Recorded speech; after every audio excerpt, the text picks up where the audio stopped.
sunt emisii hormonale pozitive, dar și emisii hormonale negative, clar. negative Da. care ne fac rău. De aceea Absolut. ar trebui să ținem cont că cele negative oricum fac parte din cotidian și vin și ne sunt servite pe tavă, celelalte trebuie să le aducem noi. Da. Pentru că nu este suficient cât secretă organismul nostru fără ca noi să facem nimic. Da. Deci negative sunt la îndemână, sunt acolo, ele se eliberează că vrem sau nu vrem. Da. Noi suntem cei care trebuie să muncim puțin pentru a contracara.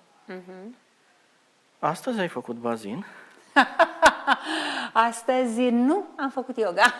Bun, Așa bun, e. bun, am Da, înțeles, da, am da. înțeles. Și pentru că vorbim de stres și de stresare, unul din lucrurile cele mai minunate pentru a vă destresa și pentru a alunga gândurile negative este să avem grijă să ne încărcăm cu gânduri pozitive.